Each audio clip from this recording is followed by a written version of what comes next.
Radhe Radhe everyone. आज की पूजा में मैं आज आपको साल की सबसे बड़ी एकादशी निर्जला एकादशी की बहुत ही सरल पूजा विधि बतलाऊंगी। निर्जला एकादशी के दिन भगवान विष्णु का पूजन किया जाता है। इस दिन जल का दान सबसे उत्तम दान माना जाता है और ये बहुत ही फलदायी होता है। इसकी पूजा विधि बहुत ही सरल है। तो चलिए आज निर्जला की ये जो एकादशी की पूजा विधि है उसको हम शुरू करते हैं। तो हमें फ्रेंड्स सबसे पहले सुबह स्नान आदि करने के बाद स्वच्छ वस्त्र धारण करने के बाद ही हमें अपनी पूजा को हम शुरू करते हैं। तो उसके बाद हमें अपने घर के आंगन में या आप मंदिर में भी आप ये चौकी लगा सकते हैं। अगर आप घर के मंदिर में पूजा करना चाहते हो तो घर के मंदिर में भी इसकी पूजा कर सकते हो।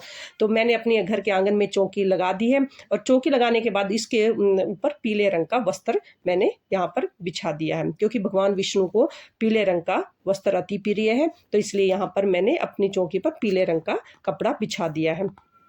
तो भगवान विष्णु को जब भी हम भगवान विष्णु की पूजा करते हैं तो उसमें पीले रंग के वस्त्र ही हमें बिछाना चाहिए। आप अगर मंदिर में पूजा कर रहे हो तो भी आप पीले रंग का वस्त्र बिछाइए, अगर आप चौकी पे पूजा कर रहे हो तो भी आप पीले रंग का ही वस्त्र बिछाइए। तो फ्रेंड्स, अब वस्त्र वो हमने चौकी पर कपड़ा बिछाने के बाद अब हम इस पर थोड़े से फूल रखेंगे। फूल रखकर हमारे पास जो भी भगवान विष्णु का स्वरूप है, मूर्ति है, जो भी है हमारे पास फोटो है, हम उसको यहाँ पर विराजमान करेंगे। देखिए मेरे पास ये फोटो है तो मैं यहाँ पर विराजमान कर रही हूँ उनको। और उसके बाद अगर आप लड्डू गोपाल जी की सेवा करते हैं, क्योंकि लड्डू गोपाल जी भी बाल भगवान विष्णु का ही बाल स्वरूप है, इसलिए स्नान आदि कराने के बाद स्वस्थ वस्त्र पहनाने के बाद आप उनको भी यहाँ पर विराजमान करें। क्योंकि भगवान विष्णु जब की पूजा होती है तो लड्डू गोपाल जी की भी वहाँ पे पूजा जरूर होती है। निर्जला एकादशी के दिन जल से भरे हुए घड़े का दान सबसे बड़ा दान माना जाता है। तो नया घड़ा लाकर उसको कंठ तक जल से भरें और उसके ऊपर स्वास्तिक का निशान बनाएं, मोली बांधे उस पे। तो ये सब करने के बाद आप उसमें ढक्कन जरूर लगा दें। और इस ढक्कन के ऊपर जैसे मैंने ये देखिए, मैंने इसके अंदर हल्की सी चीनी डाली है और ये मैंने इसको कंठ तक भर के इस पे मोली और स्वास्तिक सब लगा दिया और मैंने अपने कलश को तैयार कर लिया है। अब इस तरह से अब हमने ये करके अब फूलों का हमने फिर से हमने विराजमान करना है गणेश जी को। मैंने अपने फूलों का स्थान बनाकर गणेश जी को वहाँ पर विराजमान कर दिया है। तो सबसे पहले फ्रेंड्स हम शुद्धिकरण करेंगे, इससे हम जल के छींटे लगाकर स्नान कराएंगे। उसके बाद प्लेट में मैंने दिया जला दिया। धूप दीप आपको जलाने हैं। आप देसी घी का दिया भी जला सकते हैं या तिल के तेल का भी दिया जला सकते हैं, जो आपके पास है आप उसी से ये दिया जला सकते हैं। तो मैंने देसी घी का दिया जलाया है, धूप को जला दिया है। तो आप ये सब इनकी जलने के बाद ही हम आगे की अपनी पूजा फिर बताते हैं क्या करना है। तो अब सभी को हमने वस्त्र स्वरूप कलावा समर्पित करेंगे। दिया मैंने जला दिया है, अब हम वस्त्र स्वरूप कलावा समर्पित करेंगे। अगर आपके पास जनेऊ है तो आप गणेश जी को जनेऊ समर्पित कीजिए। मेरे पास जनेऊ है तो मैं गणेश जी को जनेऊ समर्पित कर रही हूँ।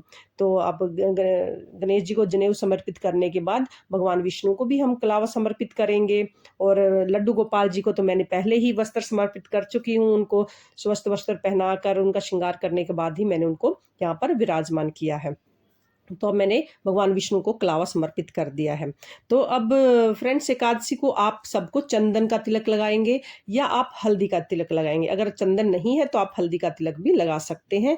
तो हल्दी का तिलक लगाकर उसके बाद हम भगवान विष्णु को, क्योंकि एकादशी में चावल वर्जित माने जाते हैं, इसलिए हम एकादशी में तिल का ही हम उससे पूजा करेंगे। तो इसमें अब देखिए मैंने तिल लिए हैं, मैंने भगवान को तिल समर्पित कर दिए हैं। तो आप चावल की जगह पर तिल का प्रयोग करें। तो जो भी फूल आपके पास है वो भगवान जी को आप समर्पित कीजिए। अगर आपके पास फूल माला है तो आप भगवान विष्णु को भी फूल माला समर्पित कीजिए। तो मैंने ये कुछ फूल थे मेरे पास तो मैंने वो भगवान जी को समर्पित कर दिए हैं।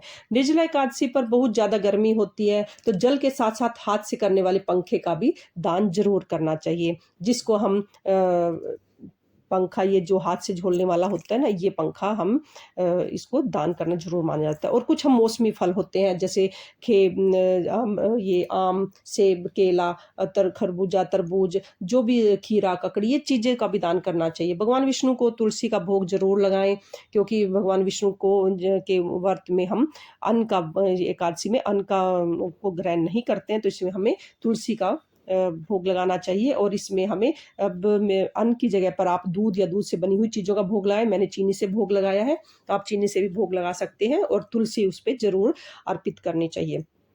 तुलसी एकादशी के दिन नहीं तोड़नी चाहिए, उसे एक दिन पहले ही तोड़ कर रख लें। उसके साथ-साथ हमें दक्षिणा ज़रूर समर्पित करनी चाहिए, क्योंकि दक्षिणा पूजा में हुई कमियों को पूरा करती है।